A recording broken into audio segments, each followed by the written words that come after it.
What's up, everybody? It is December 21st, Thursday, December 21st, and this is Raphael Garcia back with Schwan Humes for another edition of the MMA Ratings Podcast, episode number 68. We're getting up there slowly but surely, and I would not be this far if it wasn't for my partner in crime, Schwan. How you doing there, sir? Oh, I'm doing good. All the thanks belongs to you. You're the one who came with the show and keeps it going. I just throw in some analysis and some humor every once in a while. Oh man, that's what we're here for, dude. I think we're doing a damn good job. And we got a hell of a bit to talk about. But before we do, happy holidays and all that good stuff to you and yours. Any big plans for Christmas or Thanksgiving for Christmas or New Year's? Just hanging with the family. That's about it. Hang with the family, and I got a couple fighters I'm working with, and then of course running the kids through their practices and stuff because we got summer trials for summer ball coming in January, so always busy. Question: do your girls know that Santa Claus is not true, or he's not real, or did I just ruin Everybody it? except for the 5-year-old. The 5-year-old still thinks Santa's a real person. Really? Oh man. So how are you going to break the news to her? I'm just probably gonna leave that to her mom. All right, man. So let's go I'm ahead gonna and be shocked. I'll be like, wait a minute, Santa isn't real? I can't believe your mom told you that. yeah, you definitely got to be shot. Like she's a liar. Don't believe anything Yeah. she ever says. From now on, we don't believe mom because Yeah. obviously she's a liar. Don't believe anything she ever says. So let's go ahead and hop in to all the news that we have for this week and just kind of give you some other stuff to talk about. First and foremost, man, I don't want to spend too much time on this foolishness, but we got to talk about Floyd Mayweather and the UFC. I pray to God this is it for this conversation. I don't want to hear anything else about it after tonight. I don't want to hear us talk about it next year. I don't want to hear us talk about this joint at all. But Dana White said that he's talking to Floyd. Floyd basically squashed it a day later. Why is this conversation going on right now? Same reason it always goes on: money. Nothing more, nothing less. Floyd is still the biggest combat sports star in the world, in America, in the world. I mean, you just the numbers alone prove it. I mean, he was in a total farce of a boxing match, and he still almost broke the record for pay-per-view sales. And the only person who holds the record for pay-per-view sales is, in fact, Floyd Mayweather. So that's all it is. It's clicks. It's attention on ESPN. It's money. That same reason for anything. It's funny because the Mayweather Conor McGregor fight is now in second place. I think they got 4.3 to the 4.6 that Oscar and he got back in 2008. That was 2009. Yeah, I mean, it is second, but I mean, once again, Floyd is essentially just competing with himself when it comes to who's the biggest star, who sells the most pay-per-views. That's the advantage he has over everybody right now. And even though he's been retired and he came out of retirement briefly, but he was still the big talking point in boxing and mixed martial arts. They talk about Floyd Mayweather more than they talk about any fighter in mixed martial arts and any boxer who's currently fighting right now. That is very true there. What does this fight mean for the current status of the UFC and MMA as a whole? Um, I was just disgusted, not disgusted, that might be the wrong word to use, but there's so many different other things that we should be focusing on in the sport right now rather than this bout. And to see that it came up so quickly is just like, it's like, what about everything else for the organization? What about what's going to happen at welterweight? What about what's going to happen at the lightweight division? What are you going to do at 205? So that's basically a stagnant weight class. What are you going to do at heavyweight? Francis Ngannou and Stipe Miocic will fight. There's so many different other questions that we could have been talking about right now, but no. Once again, we are conversing about Floyd Mayweather and this fascination, I guess, that the combat world has with him. Yeah, I mean, it's essentially it's not even because he's the best boxer, because clearly at this point he's not. It's just because of that star power. I mean, when it comes down to it, part of the large segment of the UFC's problems are as a result of money. I mean, you know that they make the super fights, the money fights, Ronda Rousey, Conor McGregor, all that is what the UFC has done to generate money. They've been trying to generate money. Now they have people to generate money, and they're looking for another person who can generate money. The bad part, the way that makes the UFC look bad, is because, like you said, you got a heavyweight fight on the horizon. You still have possibly DJ and TJ Dillashaw coming up. You have Cyborg versus Holly Holm, and the biggest event or the most news focus is only put on the UFC when you attach Floyd Mayweather's name to it. In fact, in the past year and a half, the UFC's biggest stories have been somehow connected to Floyd Mayweather. Now it's Floyd fighting in the UFC. Before it was Conor going over to boxing. So it's really a bad look that your sport is essentially ruled by someone who's never competed in it and isn't an active participant, not a promotional partner. He's just a boxer, straight up and down, and he's the guy who generates the most interest in your sport. Does that mean that MMA is in a bad space or that the UFC is in a bad space right now? Well, to be honest, and I've said this before, as much as I like MMA, as much as I like boxing, the fact of the matter is both of them are just niche sports. They're not like football. They're not like basketball. They don't have as much crossover appeal. They're basically they basically appeal to a certain segment of the country, and that's it. I mean, scale. You look at the money they make. You look at the money the fighters make. It's clear that the UFC and mixed martial arts as a whole isn't as big a moneymaker, isn't as big as an industry as pro football, pro hockey, basketball, Major League Baseball. It's just not. And right now, all that's happening is it's being exposed for being a sport with a limited fan base and limited interest. I mean, this is just exposing it. You wouldn't have the biggest story in the NFL be LeBron James winning streak. The biggest story in the NBA wouldn't be Tom Brady being a potential MVP. The fact that it's overshadowed so much by the fact that it needs these jump starts and these gimmicks to get attention kind of tells you where they stand right now. Yeah, I'm not going to disagree with that. Even though we see the big, can you turn me down a little bit on your end? I can still hear myself.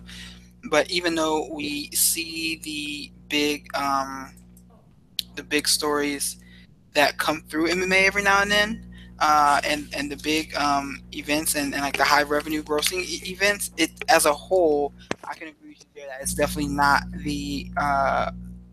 it's not the big mainstream sport from a financial standpoint. Because if that was the case, if they didn't, I don't want to use the word need these type of stories, but if they didn't benefit so highly over what they normally do from these type of stories, then they wouldn't be so quick to embrace them. Dana White wouldn't be so quick to talk about, yeah, we're definitely having talks or whatever, and then get embarrassed a day later when Floyd's basically like, no, I'm not doing that shit.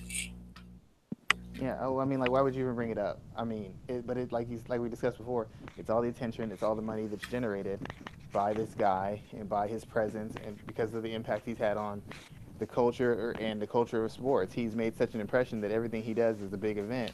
And like I said, it's exposing the UFC's lack of stars. It's exposing their lack of power. I mean, think about it. You got them. They got the offer from Fox Sports. The offer wasn't what they wanted. Ratings aren't spectacular. Fighters are complaining about pay, and the only way you can get any sort of positive attention or big rush of attention anymore is to say Floyd's considering fighting in the UFC when we all know that's never going to happen. And what's worse is all the fighters, and I don't blame them for it, but all the fighters who are champions or contenders are, on their Twitter, on Instagram saying, I'll be the first guy to welcome him to the cage. Like, I don't want to say I understand the money aspect of it, but you're a mixed martial artist. That's not even a real challenge to you. Why would you take this on? It kind of highlights where they are in the hierarchy of sports as far as popularity and money. I mean, nobody's begging LeBron James to play tight end for the Cleveland Browns, and nobody's asking Tom Brady to play point for I don't know, for who play a backup point for Cleveland Cavaliers or for the Boston Celtics. It just wouldn't make any sense. It wouldn't get any. It wouldn't get any momentum. It wouldn't get any attention. It wouldn't be taken seriously. It wouldn't get any notice at all. But here you have this kind of farce of an act, and all of a sudden, ESPN's on it, Fox Sports are on it, we're on, everybody's on it. And that's like I said, it's the most interesting UFC's brand or in their athletes since the Conor McGregor fight. Everything else has been overshadowed by Floyd Mayweather and his popularity. Yeah, definitely everything has been overshadowed there. So, like I said, I didn't want to spend too much time on this. Let's go ahead and kind of move on from there, and let's look back to UFC on Fox 26, where I don't remember who you picked, to be honest, but what we saw was Rafael dos Anjos basically dominate Robbie Lawler over 25 minutes and win a unanimous decision, where he basically got no, it was 50-45 on I think two scorecards, 49-46 on the other. What did you see in this fight that made it so one-sided for the Brazilian?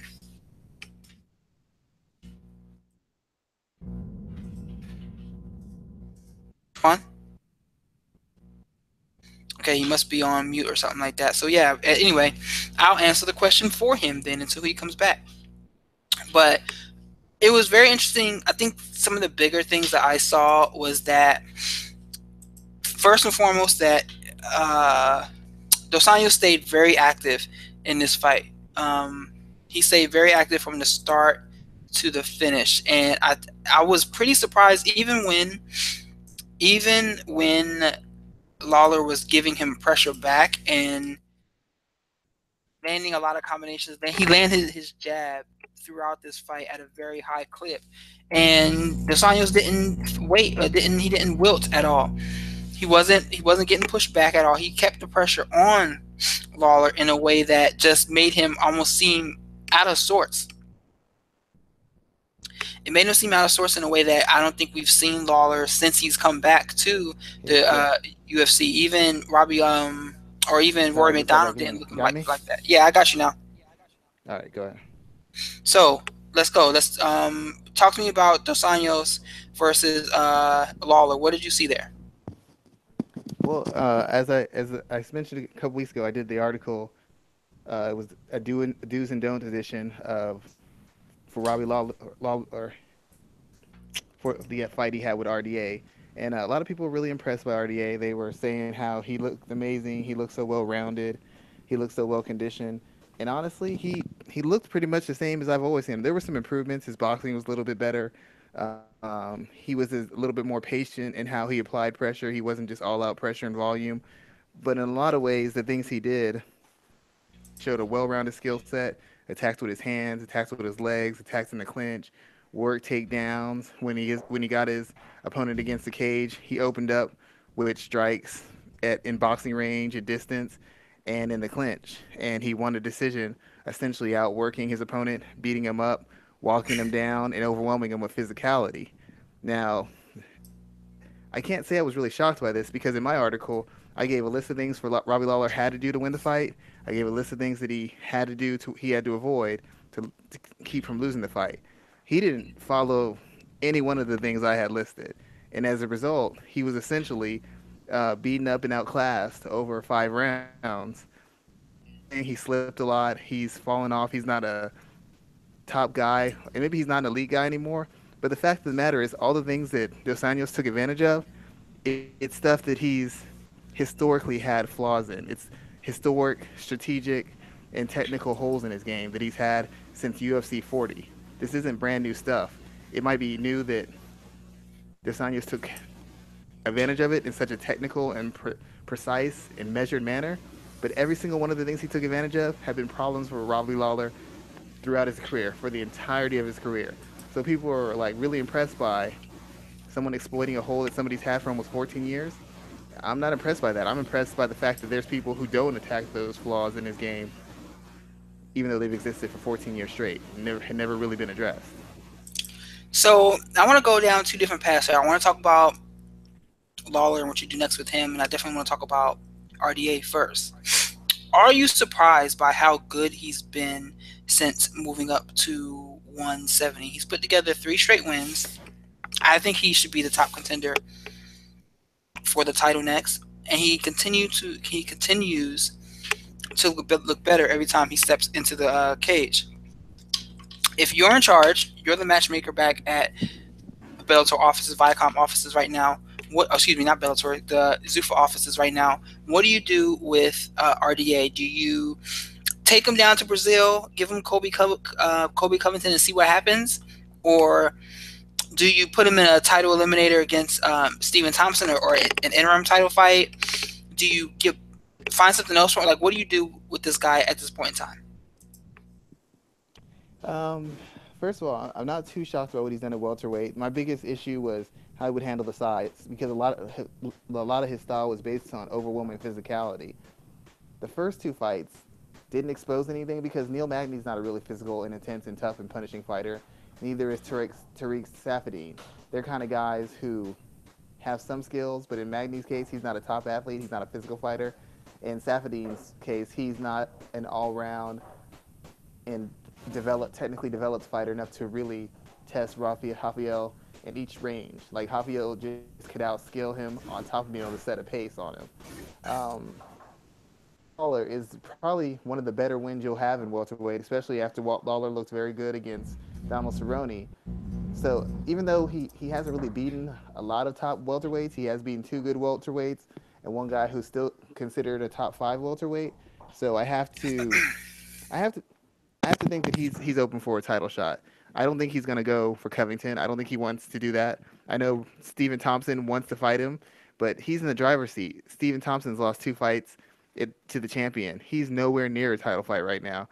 And there's nobody who's closer to a title fight than Rafael dos Anjos right now. So I don't see him risking that spot to prove something to the fans or prove something to the UFC brass. I think he's going to hold out for the next title fight. Not going to settle for anything less. So unless they give the next title fight to someone else, I don't. I think he's just going to wait and fully expect to be challenging for the title sometime next year. Okay, so let's talk about that. You put him in there with Tyron Woodley, guy who has stalled out a great striker in Stephen Thompson, and a guy who halted a even better grappler in Damian Maya. Do you put him in there against RDA, who has basically said that yes, I understand that he's defeated Damian Maya, I understand that he's defeated Stephen Thompson, but I am someone who he has to be concerned about in every area. Now, what are your thoughts on that? Is RDA the type of person that can get Woodley into a drawn out fight? Yeah, it's a risky fight for both people. It's risky for Woodley because a lot of Woodley's success, Woodley's not a broadly skilled fighter. He can kick a little bit, he can grapple a little bit, he wrestles. He doesn't really wrestle as much as he used to, but he wrestles a little bit. He can strike a little bit. What he does is he's more of a strategy and a scheme guy than a guy who uses a bunch of techniques or uses volume or uses his athleticism.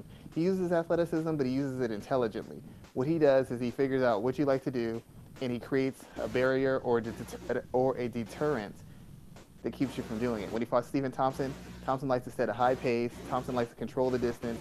He likes to overwhelm guys with volume and then finish with some spectacular esoteric technique. What he did with him is he countered him heavily and used his power and his explosiveness as a deterrent. Stephen Thompson didn't want to open up because he understood that Woodley could explode and take him down and pound him and put punishment on him, or Woodley could explode with a counter, catch him clean, and if not knock him out, put him in a spot where he could be close to being finished or finished. So as a result of that respect for Woodley's power and his ability to close distance, Thompson was just picking and pecking at him, a lot of feints, a lot of circling. He would never commit to anything because he was fearful of that counter. In the instance of Damian Maya, Maya was willing to push a pace on him, but since Maya's not a knockout striker, and Maya's he's not a high cardio kind of guy, like he can't maintain a hard pace for 5 rounds. He can't maintain a hard pace for 3 rounds. He just, at this stage of the game, he can't. Woodley just sat back, let him shoot, slowly warm down, and then took over the fights with big counters, and by draining him in those clinch exchanges when they would be tying up after he sprawled him out. He just warmed down, and eventually Maya's volume went down, and Woodley's counters got a little bit more frequent, a little bit closer to putting him away, little bit more damaging. The problem he has with Rafael dos Anjos is much like Thompson, Rafael likes to throw volume. But the fact of the matter is Rafael's a very physical fighter, and he's not afraid of contact. He's not afraid of getting knocked out. He's willing to risk getting knocked out or willing to risk getting hurt to get his offense off, to assert himself offensively, to push Tyron Woodley back. Woodley's not going to be able to scare him off. And if he can't scare him off, then that means he's going to have to be more defensively active, and he's going to have to be more offensively active. Otherwise, he's just going to get outworked over the 5-round time limit against somebody like Dos Anjos. And while Dos Anjos isn't as good a grappler as Damian Maya, once again, he can set a higher pace, he can maintain a higher pace, and he's actually a good enough athlete and physically strong enough that Tyron Woodley can't just shuck him off for round after round after round. If, in my opinion, if RDA gets him to the fence and can chain together takedown attempts, eventually he's going to get Tyron Woodley down. And I don't know that Tyron Woodley wants to have Rafael dos Anjos on top of him, looking for submissions or dropping strikes down on him.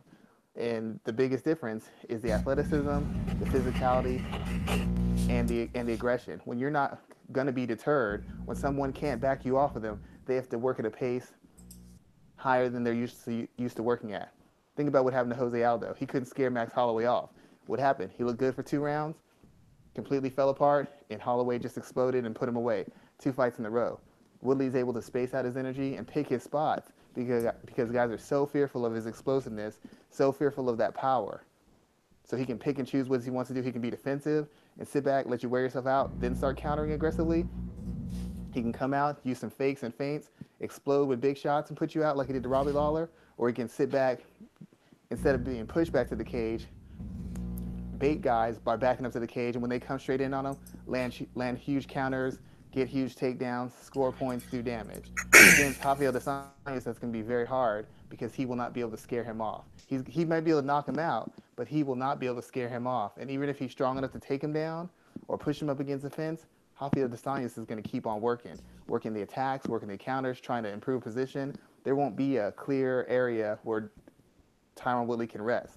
And without that rest, without that ability to scare somebody off, I don't know that he can make it through 5 rounds without getting seriously hurt or finished by Rafael dos Anjos. I think stylistically it's a bad matchup. The question becomes, can he handle Tyron Woodley's power? Because even though Robbie Lawler hits hard, he's not at the peak of his abilities as far as his explosiveness and the sharpness of his punches. Woodley's still very close to the peak of his abilities. And if he hits him clean, Rafael could be in serious trouble. That's a big if once again. So you said quite a bit there, and I definitely agree with you on that, because especially with you pointing out that RDA isn't the type of person to stop in any position. I think that we saw that against Lawler. Even there, he never like slowed at any point in time in this bout here. He kept the pressure on Lawler from straight to finish, start to finish. Even when Lawler was landing, he was landing some counter shots, very good. Especially his jab was popping Dos Anjos in the face quite a bit there.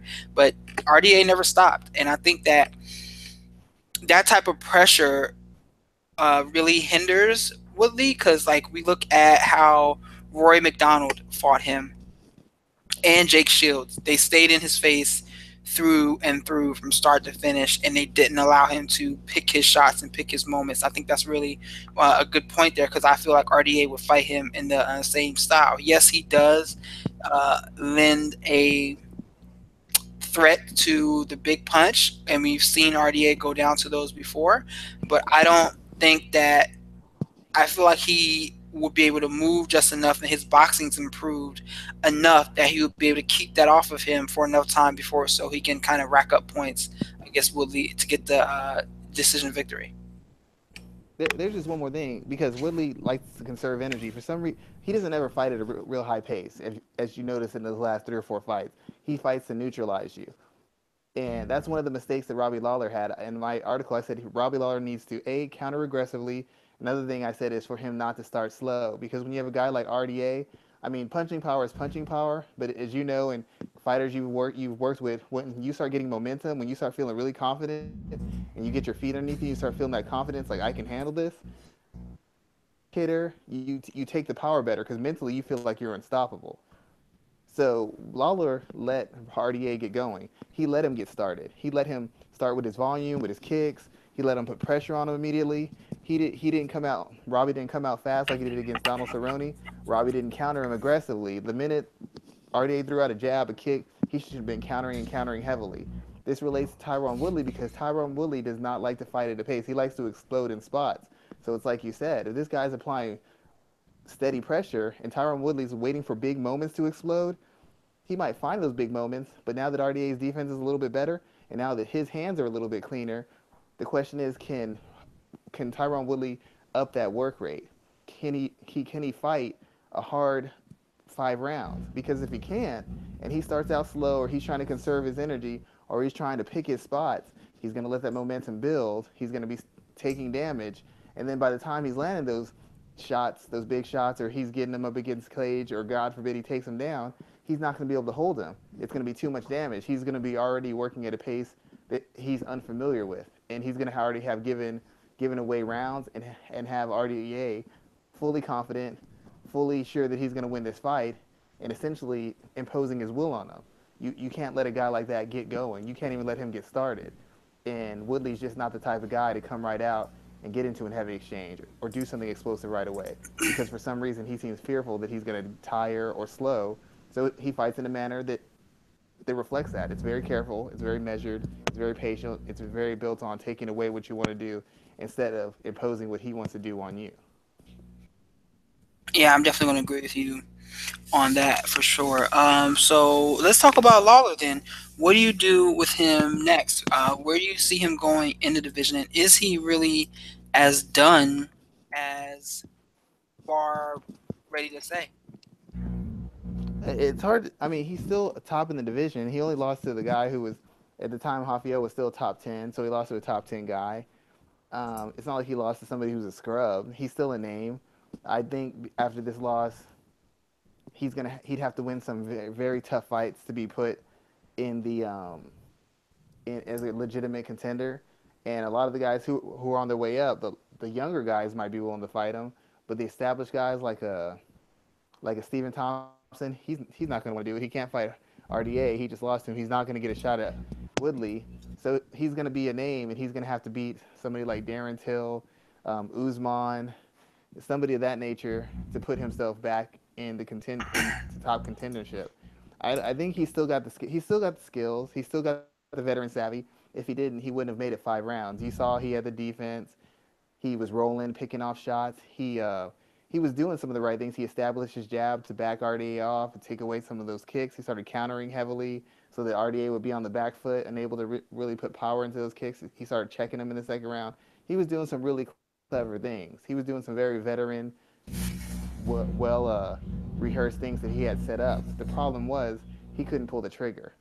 And if he can't pull the trigger in a division with all these young, athletic, very big, very strong guys, he's good enough where he can survive. He's good enough where he can survive long enough to get to that fifth round where Robbie Lawler turns into the Incredible Hulk. But at the same instance, if he's slowing down and he still has these holes that he has not addressed in his game, namely slow starts, giving rounds away, and not checking kicks, you can name 4, 5, 6 guys in division who can exploit that. There's guys who are just as big as him, just as strong, if not better athletes, who can exploit these things. And that's why I don't. While I still think right now he's still elite, he's clearly on the decline because he can't pull the trigger. He sees all the holes, he recognizes the techniques, he knows what to do, but he's doing it just a split second, half second late, or he's doing it a half second early and not getting the maximum effect out of the counter or the lead he's trying to use. And that's the difference right now. It's a game of inches. It's a game of seconds and milliseconds. And right now he's a millisecond too slow. He's a half inch off, and it's going to cost him against the better athletes and the more elite fighters they have in the division.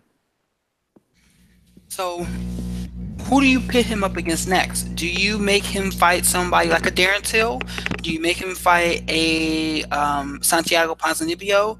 Where do you put him next? And or I kind of think he just take some time off, take some time off, and come back 2018 Yeah, he should stronger, probably better, take some taller. time off. But the next fight, I would think you could have him against maybe Alan Joe Bwain. You could put him against Mike Perry, who's coming off of a loss himself. Ponzinibbio is not going to take him because it doesn't get him closer to the title at this stage. Stephen Thompson doesn't want him because it doesn't get him closer to the title. Everybody who's gonna want to fight him is gonna be a young up and coming welterweight who needs his name on their resume. So he's gonna be like Cowboy facing some guy who's not gonna bring a big payday, who doesn't have a big name, but is gonna use him to propel himself to the next level of stardom. The same way Darren Till used Donald Cerrone to propel him to the next stage. Good breakdown there. Good breakdown. Who do you pair next with RDA? Do you think he is the number one contender? I was saying, you put him in there with Kobe Covington. That's my thought. But where would you put him? I would probably say his resume is a little bit better than Covington's. Plus, he's a former champion, and he was already in talks before. I mean, if the UFC makes him fight Covington, I guess they could make him. I don't think he's gonna. I don't think he wants to fight Covington. I don't think he needs to fight Covington. He feels he needs to fight Covington. I think to him the best fight available is for the belt, and I don't think he's gonna take anything else. I guess the UFC says get somebody else a title fight, then yeah. But I can't imagine him fighting Covington. I don't really see the point at this stage. I mean, Covington hasn't really beaten anybody higher ranked than Robbie Lawler, and in his last fight, Covington didn't look spectacular. I mean, he beat up Maya worse than he beat up than Tyron Woodley, but Tyron Woodley didn't get outboxed by basically a world class grappler for a round and a half either. So I don't think RDA wants him. I think RDA is going to either go straight for the title, and I guess if they somehow made the fight with Covington versus Woodley, then the only other option would be for him to fight somebody like Stephen Thompson. That'd be the other only other fight that I think would make sense. Okay. All right. Good there. Good. So let's continue working our way through UFC on Fox 26, which I thought was a pretty strong card. We have Glover Teixeira and Misha Chukunov, where Glover was getting pieced up at first. Man, he was losing this fight, and if that fight would have continued going in that direction, he would have taken the L. But he gets a kind of a desperate takedown, and he's able to tie Sukarnov up so much, take his back, and basically pound him out to get the win. What did you make of this fight here? And then I want to talk about both of these guys as individuals as well. The fight was. I wrote an article recently. It was on Combat Press. It was called Dead Weight, and it's explaining why these old men keep dominating the two biggest weight classes in mixed martial arts. Essentially, it comes down to the fact that you have a lot of young athletes with skills and a lot of young athletes with athleticism and durability, but they don't have any sort of seasoning. The level of talent outside the UFC and Bellator for light heavyweight is so thin that you can't really you don't get put in really tough spots. You don't have guys who have a good balanced set of skills or who have a lot of depth of skills. You have a lot of guys who might have a lot of skills, but they're very shallow, or they might have one skill that's deep, but they don't have really two or three they can under pressure. So then when they face a guy who's in the UFC, like a veteran guy, like a Shogun or a Glover, those guys still are tough enough that they can take some abuse. They're still defensively sound enough. It doesn't look pretty, but they can roll with some shots, get their hands up, kind of backpedal, tie up, smother a guy, do whatever it takes long enough to survive and handle the power. And then they have the all-round skills, the wrestling, the ability to transition from punching range to clinches, transition from attempt to take down, chain takedowns together. Once they get somebody down, completely dominate. That's where that that's where that lack of seasoning gets gets these guys in trouble. Serkinov looked good. He's a big, strong, physical, active guy. Glover's chin isn't what it used to be. He's not as durable. His timing isn't as good in his offense or his defense. He's a little bit slower. He's not really explosive at all. But what he is he's tough. He's very experienced. He's well-rounded, and he's very seasoned. So Serkinov got a little overexcited. Thought the fight was over. He's dominating. He gave Glover an opening. Glover got him to the ground, and once he got him to the ground, the fight was over. That guy had no answers. He had no counter. He was on the defensive the whole time once the fight hit the mat. And the fight went from a damn near flawless victory for him on the feet to a one-sided beating on the ground, just like that. And it's just because they don't have enough skilled and experienced and durable and smart guys at these lower levels to really give these guys the seasoning they need for when they fight a guy who's got 10 times the experience that they have. And this isn't the first time Glover's done this. Glover did this to OSP. He did it to Jarrett Cannonier. Essentially the same fight. Getting beat up by a big, strong, young, light heavyweight. They overcommit, overpursue. He takes him down and then proceeds to beat the living death out of them before finishing him. That's three fights against athletic big guys that he's done that against.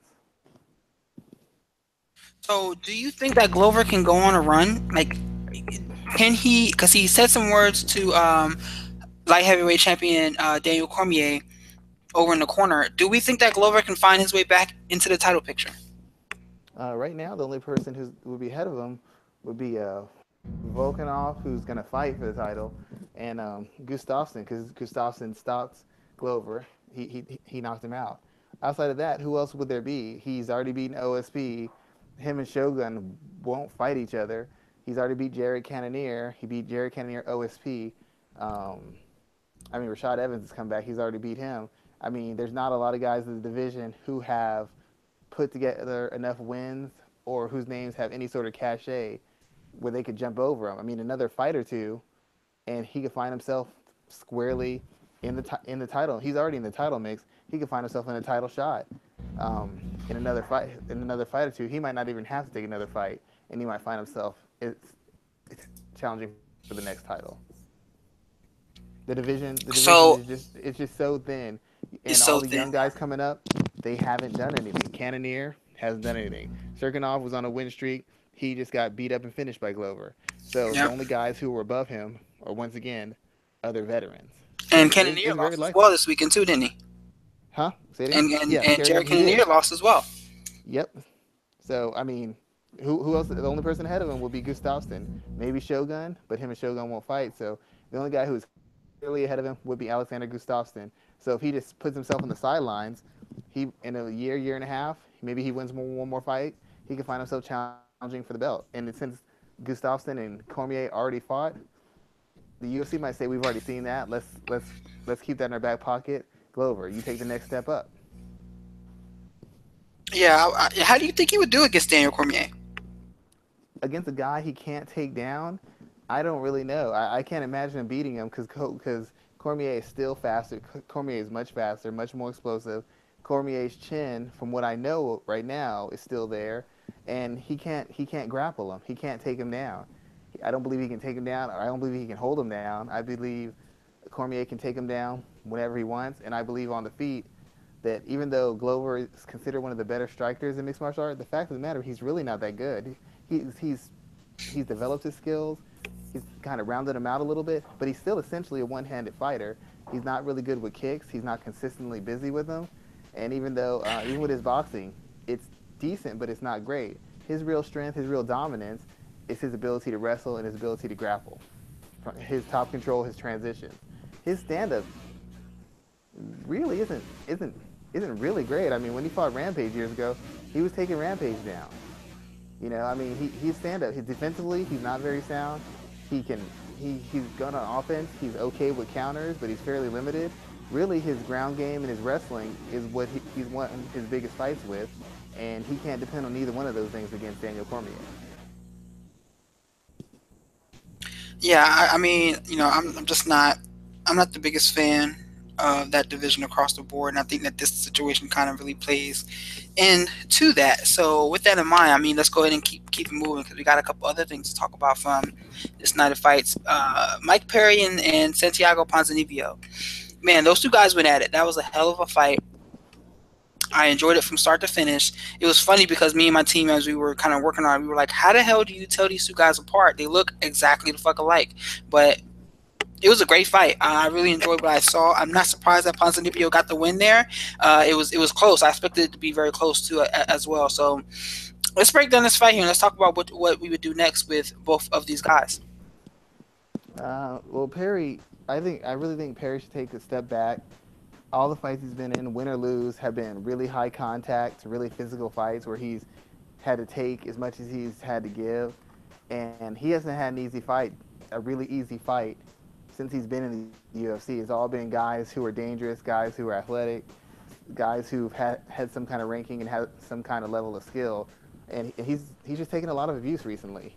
And I'd rather see him maybe get an easy fight or maybe take some time off and refocus himself on developing his skill set even more because he's a really talented fighter.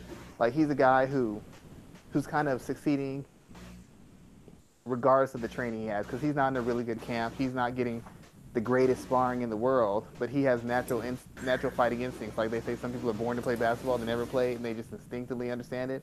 Some people instinctively understand grappling. Some people instinctively understand boxing or football.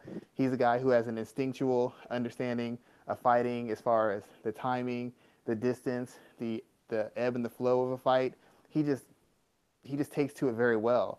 I mean, he's only been a pro. He's been a pro for a very short period of time, and he really hasn't had any pushover fights. He's really been pushed quite fast by the UFC, given the fact that he's been a pro for what 3 or 4 years, maybe 5 years. They've put him on a fast track, and for the most part, he's performed. But I really think that with a guy with his kind of appeal and his kind of style, you don't want to burn him out too early. And if you keep giving him top 10 guys, top 15 guys, because in welterweight, much like lightweight, is very deep.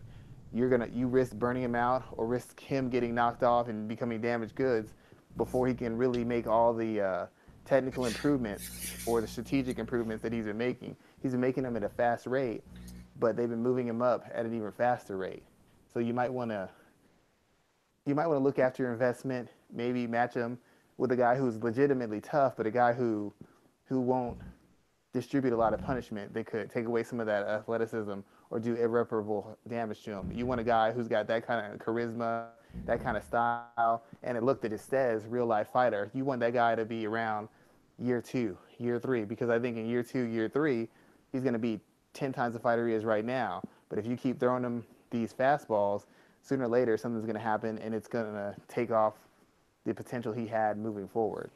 So I really think they should give a step back, maybe give him an easier fight, or give him somebody tough, but somebody who's not one of the hardest hitters or busiest strikers in division. Give him somebody who's got some skills, got some athleticism, but isn't a knockout type guy and isn't a brawling type guy, and let him have a chance to work in some of the improvements he's had in his personal skill set, working against a guy who's not going to make him be punished dramatically for every mistake he makes in the cage. So that's what I would do with him. I was really impressed. He's not just a brawler. He's a guy who brawls, but he's very smart. He picks his spaces. He's very sharp with his shots. He's diversified his striking. He shows some controlled aggression in what he's doing. A lot of guys just think he's a big dumb fighter who's got stupid tattoos and is just an offensive person, but he's a really smart and calculated fighter. He's just right now he's not developed enough to showcase the full extent of his mental abilities and his technical abilities. But if you give him some more time, and it maybe at some point you give him a better camp, I guarantee you could be looking at a guy who has the potential to be an all-time great. All time great. Yeah, if you look at the competition he's facing, shout out to my friends of the show, Connor Rebush and Patrick Wyman, who had a discussion about this. And in researching it, you see that he's been moved very fast. Most guys who come in don't fight the caliber of opposition he's been fighting right off the bat. They don't do as well against the caliber of opposition that he's done right off the bat. He's faced some tough guys, and he's won and won decisively. And even when he's lost, he hasn't lost by the same manner. You've seen improvements in his strategy. You've seen improvements in his self-control. You've seen improvements in his shot placement. You've seen improvements in his actual the range of techniques he uses and the setups he uses to provide a line of defense and create counter opportunities. He's really improved from. Everybody says they improve from fight to fight, but I've really seen small and in some cases very big improvements every fight he's taken, win or lose. And you can't say that for the majority of fighters in any division. So look at that division as a whole. What do you really do with welterweight right now? Because this that division is crazy. It's welterweight and lightweight have kind of moved back into the position where they are the two stacked divisions out of the group. And I don't know if you saw the MMA beat this afternoon, but someone had a good idea about Stephen Thompson saying, "Well, hey, I've already lost. I've already gotten two shots at the champion. I'm probably not going to get a third.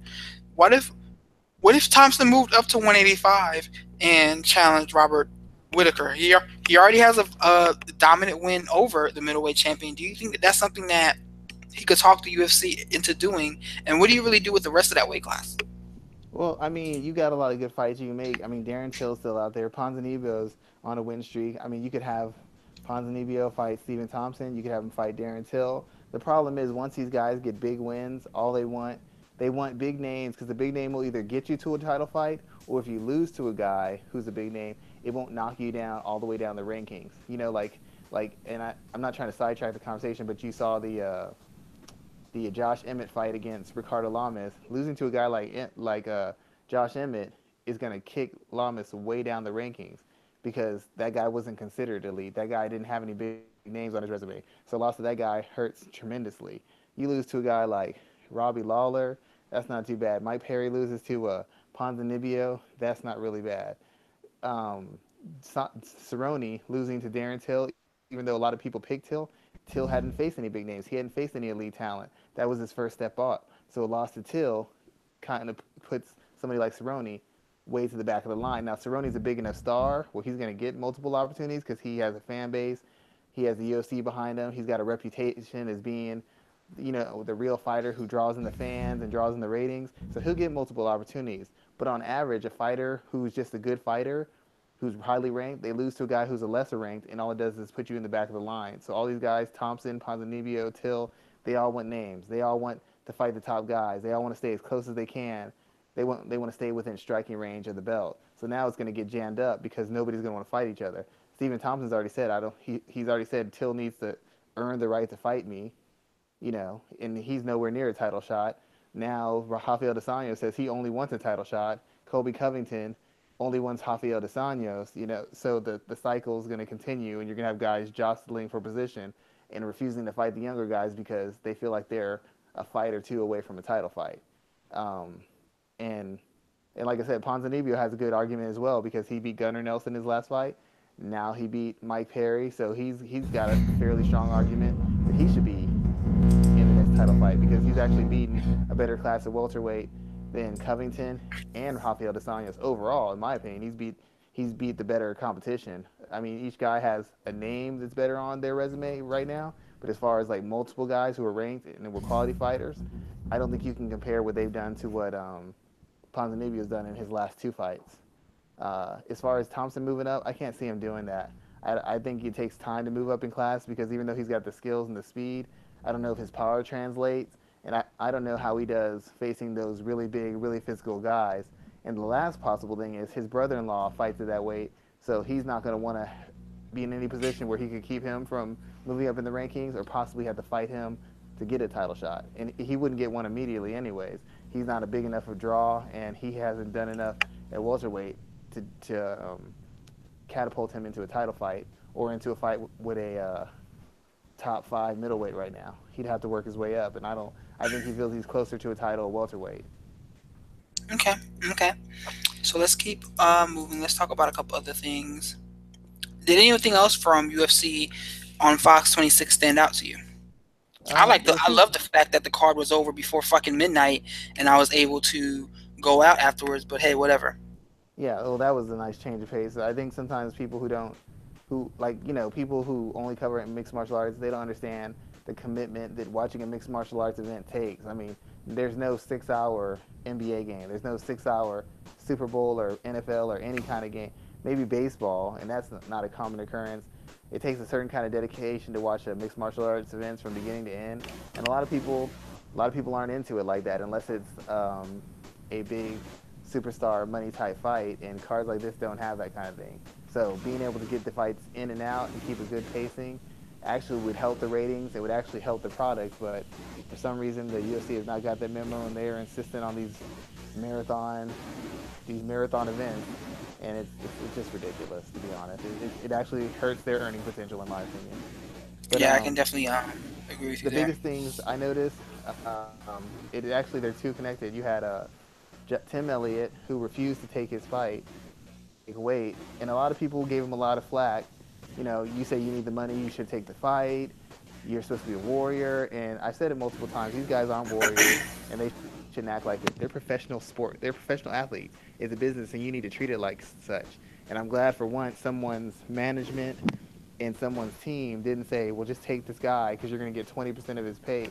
The guy was debuting in the UFC. 20% of his pay isn't all that much. That guy was not ranked. That guy was dropping down a weight class, and the guy didn't make weight. What if Tim Elliott loses? Tim Elliott's lost to Demetrius Johnson. He lost to Luis Smoka. Now he's going to have a loss to an unranked fighter making his debut, a possible loss to an unranked fighter who's making his debut in the UFC. Where does that put him at flyweight? What does that do to his potential chances of working back into the top five or staying in the top five and top 10 or getting another title shot? It ruins them. So somebody for once had some good sense and said, yeah, it's not worth it financially. This isn't a guy who gets paid $100,000 a fight. So if I get 20% of his salary, it's a big add-on to mine. It's a guy who might make me an extra 15,000, an extra 2,000.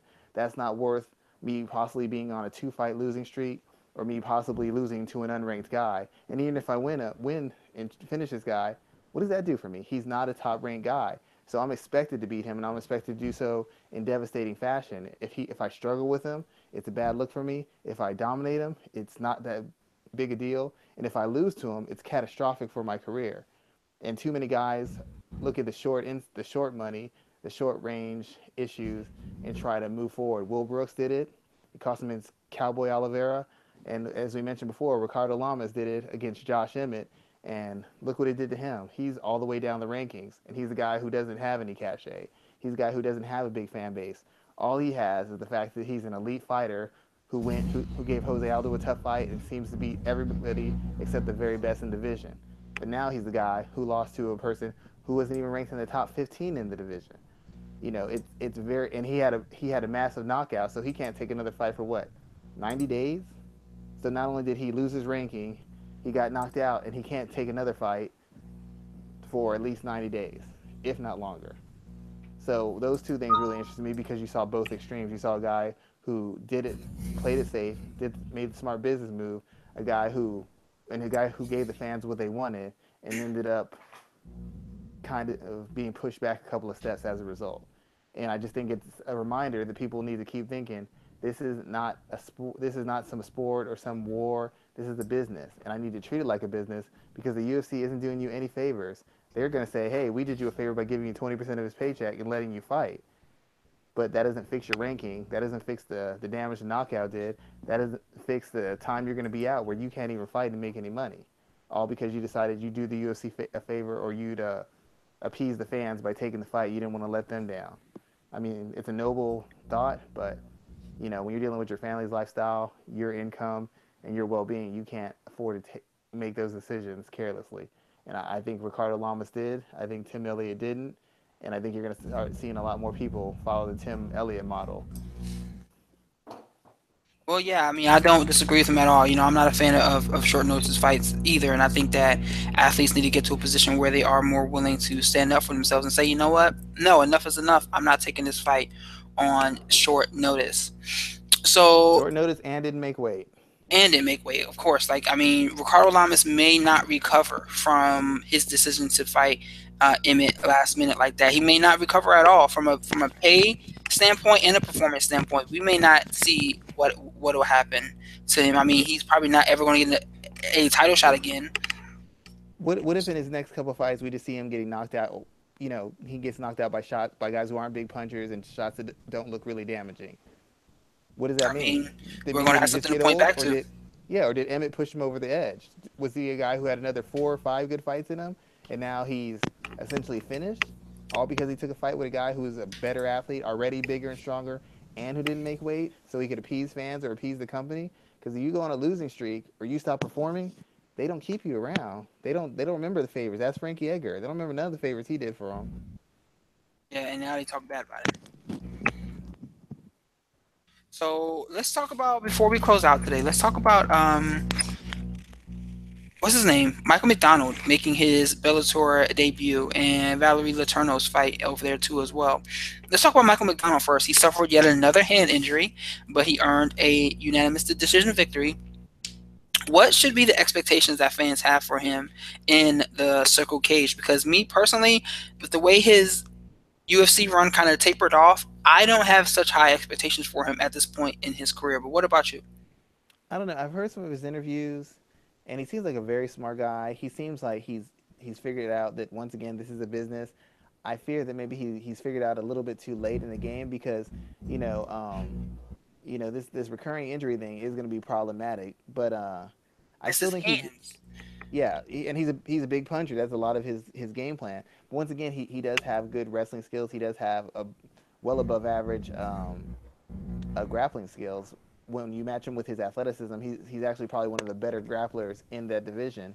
I think you can still say that at some point he will probably challenge for a title. I mean, out of in the Bellator cage right now, who's faced a better class of opponent than Michael McDonald? Who's beaten a better class of opponent than him?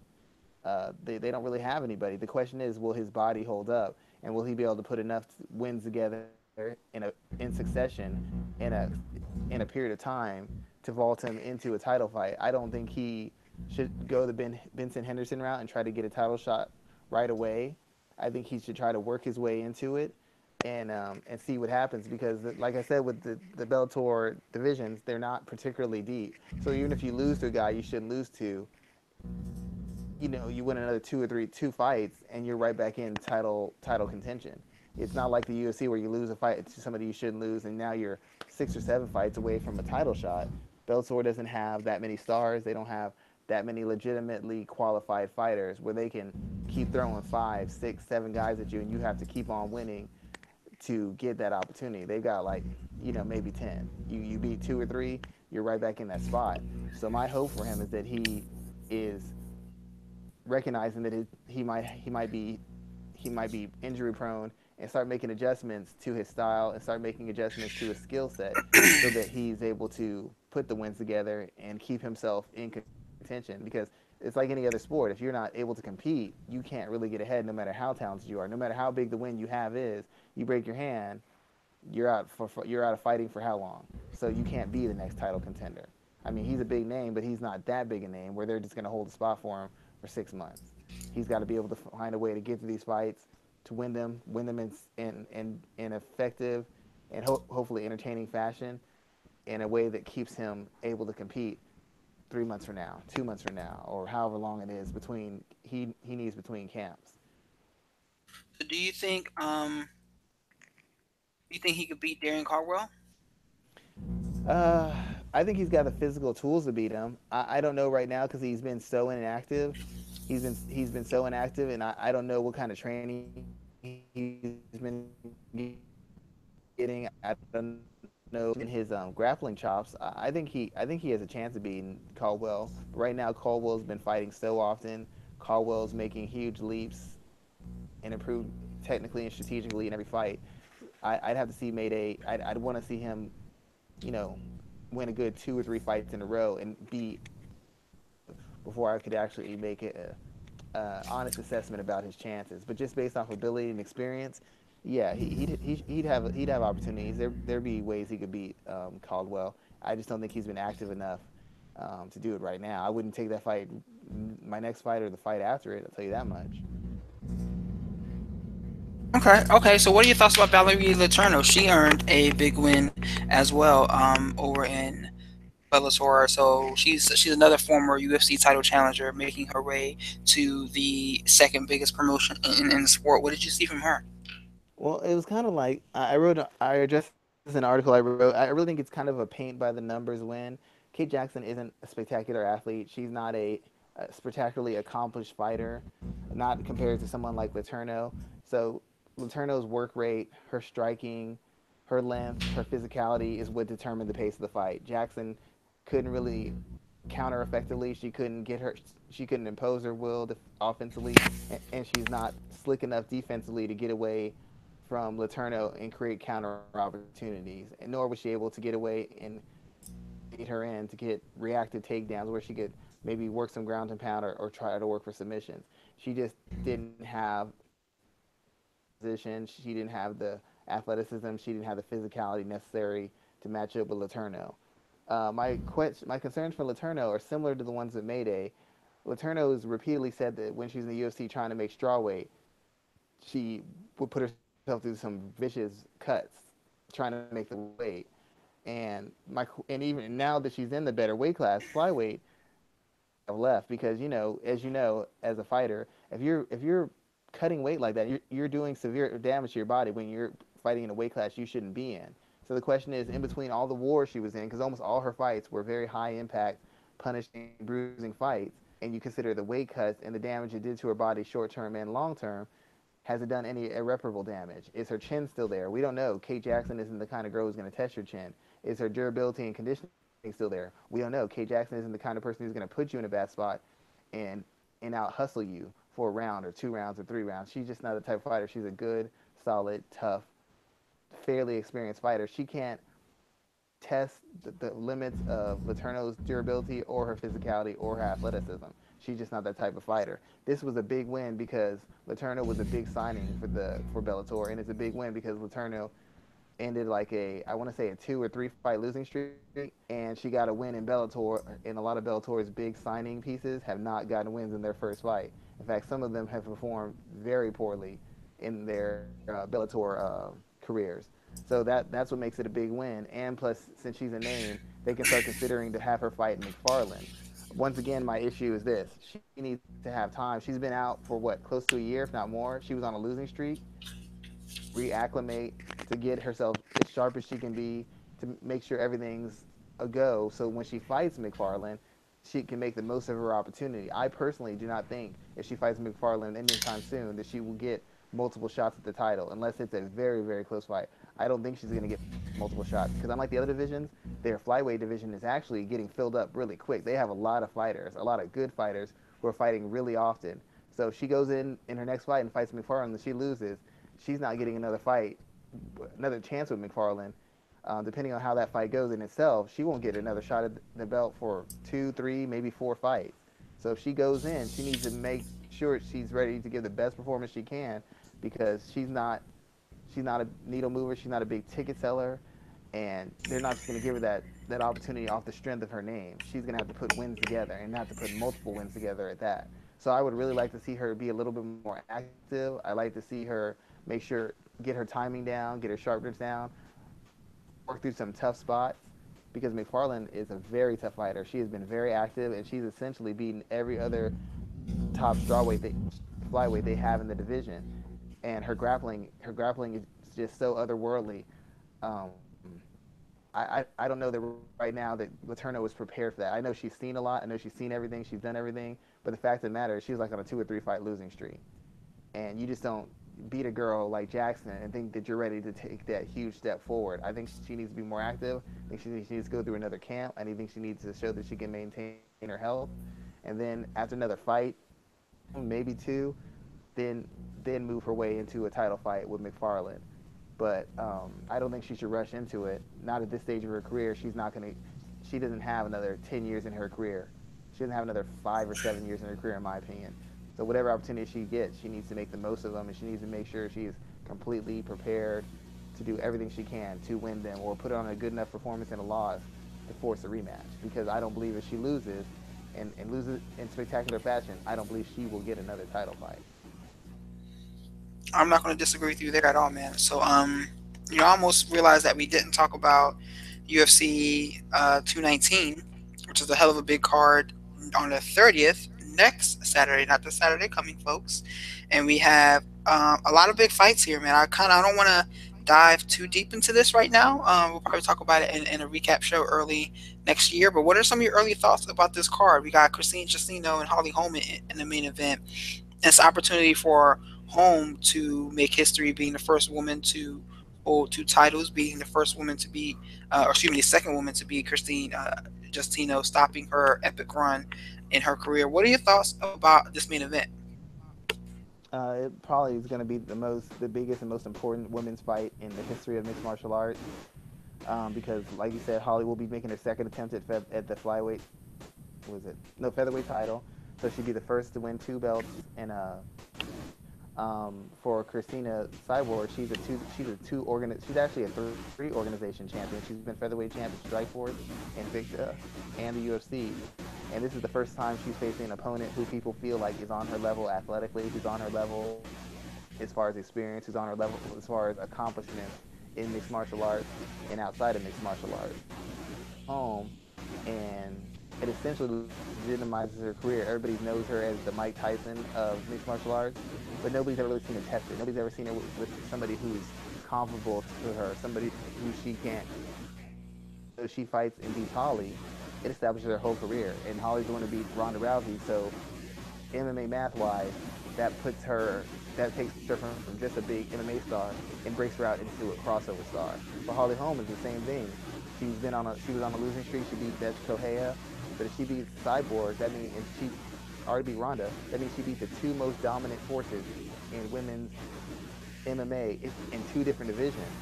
If she never has another win for the history of her life, even bigger of a crossover star, and she'll be a 2 division champion in mixed martial arts and an 18-time world champion in boxing. She will essentially be the gold standard in combat sports. There won't be anybody who's going to have a resume or names on her resume that are just going to be able to compete with it at all. So for these girls, this is probably the most important fight in women's mixed martial arts history as far as the stakes and what it means for the winner and for the loser. She loses to the Cyborg.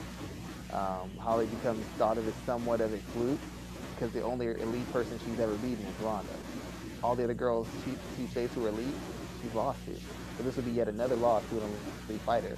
If Cyborg somehow loses at home, to most people, it'll be the first or the second time you face an elite fighter, and you got smoked. You beat Gina Carano, but she wasn't really great. So this is really your first elite person you've ever faced, and she beats you. It kind of makes everything she's accomplished up until now. It kind of takes the shine off it a little bit. Very high stakes for both parties, financially, for their careers right now and their careers moving forward. And it has big stakes in women's MMA and these fighters' careers as far as their legacy. Whoever wins this will be considered the woman, the gold standard for combat sports in mixed martial arts and combat sports as a whole. So whoever wins this, that's the one. That's the one who everybody else will be trying to reach their standard. And whoever loses this is going to have some serious questions to be asked about how good they were, what they really accomplished, and where they really rank in the grand scheme of the women's mixed martial arts community. Yes, and definitely some strong views there, man. I'm really interested in seeing this fight because, like you said, it does really kind of set the tone for both of their legacies long term and the future of, I don't want to say the future of women's MMA, but it definitely helps set the tone for what's going on. What are your thoughts about this co-main event, Edson Barbosa and Khabib Nurmagomedov? Let's talk about that. I'm really shocked that Khabib is getting this fight because I mean, like he didn't make weight last time. It it's a great fight because and you need it's a fight that needs to happen, especially now that Ferguson's out with an elbow injury.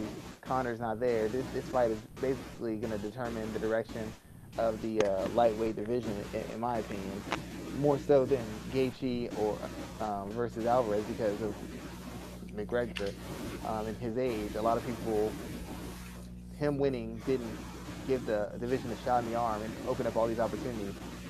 Whether Khabib wins or Edson wins, it'd be a new challenger. It'd be a guy who hadn't previously been considered the best guy in division, and it opens up all sorts of possibilities for the division. To go with, in my opinion, right now, just based off the fact that Khabib's defense on the feet and off the feet is so mediocre, in my opinion. But once again, from what I understand of people I know who train with Khabib, he gets his hands on you. He throws middleweights around. He's manhandled light heavyweight. So it seems to be that if he gets his hands on you, the fight's essentially over. And I can't imagine any scenario where he does not get his hands on Edson Barboza. But once again, he's had trouble making weight before. He actually has pulled out of fights many times before. He had to pull out of his last fight. So really the biggest issue is, does he make it to the octagon? And in making it to the octagon, is he really prepared and ready to fight, or is this just one of those weight making camps where you're not even working on skills and strategies? You're just trying to make sure you make it to the cage. In which case, if he loses in devastating fashion, he's put himself so far behind the eight ball. I don't know that his career ever recovers. Edson Barboza has actually had some fairly high profile losses. He's always found a way to work himself back into the category of being an elite fighter. He's always been able to work his way back into it. So on that instance, the stakes aren't as high because this has happened to him multiple times, and every time he's found his way back. So real pressure is on Khabib Nurmagomedov. I can't talk today because if he can't make weight, that's a big problem. And if all he's doing is fighting in camp, is getting ready to make weight, that's an even bigger problem because Edson Barboza is not the kind of guy you have a weight cutting camp for. He's the guy you have to be on your P's and Q's. So I think all the pressure and all the possible backlash is primed to go against Khabib, and he really needs to win this fight. He really needs to make it to the fight on weight, and he actually needs to win this fight. He loses this fight, he's right back to the back of the line. Right now he's been undefeated, and that's allowed his name to stay in talks for titles and among the elite. But one loss, and all that talk's gone, and he's right at the back of the line with everybody else. Yeah, right at the back of the line. You're totally right there. Um, this fight really interests me. I kind of hadn't really been thinking about the weightlifting, weight cutting issues until you just mentioned them there. And I will say this: I'm gonna go ahead and go on the record with this right here. If Khabib Nurmagomedov does not make weight this time, he should be cut. I'm gonna go ahead and draw the line. Especially if it's like the day of. Again, if he gets there and he can't make weight the day of or something like that, the organization should just cut him. I Draw the line in the sand because this would be what, the third time that's happened, third or yeah, fourth. I can't even Yeah, argue with you. And you know, remember when people said Connor was avoiding him? Connor said before, he goes, he's a pull-up merchant. He never makes it to fights. And you're telling me to sign on to fight this guy? He never makes it to important fights. And then he gets an interim title fight in the most anticipated fight of 2017. We had Stephen Wright. He was nerding out over it, and then he doesn't make weight. So this isn't a brand new thing. This isn't a once thing. He's either injured or missing weight. I mean, there's been whole years where he's been inactive because of weight issues or health issues. He's not the most dependable fighter, but he makes demands and he makes claims like he is. And to be honest, he's beaten some elite guys, but he's beaten them so long ago that nobody really remembers it. no one does. And I couldn't. I wouldn't be willing to bet on him to make weight right now at this point in time. I What guarantee we've in Vegas seen. there's a bet saying they're taking bets on whether he makes it to the cage on weight or not, or he even makes it to the cage. It's probably a bet on whether he makes weight. It's probably a bet on whether he makes it to the cage. I guarantee you in Vegas they got that bet going. Yeah, I wouldn't be surprised at all. I would not be surprised at all. We haven't really, and luckily, we've seen him out and about with like media days and stuff like that. So he hasn't looked like he's gonna die. Right, and I hate to say that, but We saw thankfully him we. before though. We saw him before he switched by Ferguson. We saw him too. Yeah, true. Very true. Very true. So I don't want to dive too deep into this card because we're going to cover it probably after the fact. But this is a very interesting card. I definitely am looking forward to it, having it close out my MMA 2017. But and just overall, what are your thoughts about this card from top to bottom? I'm really the UFC swinging hard for this one because remember they weren't going to have Cyborg in home because there was a money issue, and then all of a sudden there wasn't a money issue anymore, and the fight got made, which means Cyborg and Holly Holm are getting paid exactly what they asked. Because Holm could have had this fight anytime she wanted. She wasn't taking the fight unless she got a certain check, a certain amount of zeros on her check. And Cyborg was not taking any short money to fight Holm either. So that means both girls got paid, and that means the UFC is totally selling out in hopes that this card can close out the year very well. And the card's pretty stacked, to be quite honest. And I think they're just trying to see if they can turn a little bit more of a profit. So they're going all out for the card. There's a lot of top matchups. I think it's a strong card from top to bottom. If nobody falls out, but it's clear they're swinging for the fences in their last, the last 3 or 4 cards they had before the year's over. They were going for pay-per-view buys, for highlight reel moments, and for fights that appeal to people outside of the mixed martial arts lexicon. Hmm. I think that a lot of what you said is true, and a lot of it plays into the fact that I believe that they were kind of trying to pencil Conor McGregor in for this fight, and then that changed once all that other tomfoolery came to a head. And that this, I'm surprised they don't have two title fights on this card first and foremost, and I don't think that this was the original main event planned about. It's a good fight, and I look forward to seeing it, but I still don't think that this was the first fight that they had planned from a main event standpoint, and I'm not maybe I'm a little concerned of what the pay-per-view buy rates will be, but this is a good card from top to bottom. Yeah, I think you're right. I think they wanted something else, but to be honest, who's a champion who could actually like add on and sell right now? Conor McGregor's the only guy who's got any real cachet. Stipe, he's not a seller. Who else do they have? Tony Ferguson, I guess, would be kind of champ. Robert Whitaker. I mean, even if you had these guys available, putting them on this card doesn't move any units. What they needed was are guaranteed for a certain level of entertainment and are guaranteed to bring in the hardcores and possibly bring in the casuals. I strictly believe that Holm versus Holmes versus Cyborg is strictly to bring in casual people. I mean, Holmes is a great fighter. She's had great ability, but the fact of the matter is she's won in her last four fights. She's 1-4 in her no, she's 1-3 in her last fight, and she's lost to two bantamweights, and then she lost to a girl who's going to be fighting at flyweight in a couple of months, and then she lost her featherweight title opportunity to another bantamweight. So I mean, as far as win streaks and her activity, she hasn't been spectacular. Cyborg's been what Cyborg's always been in the past, in the years of her career.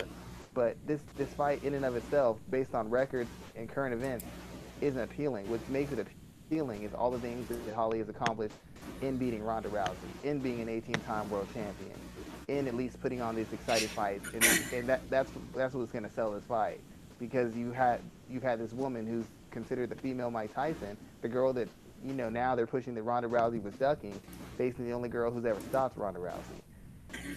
But that's a heavy selling point for this fight, and You think I it can't will think of sell any to other match that title. though? What?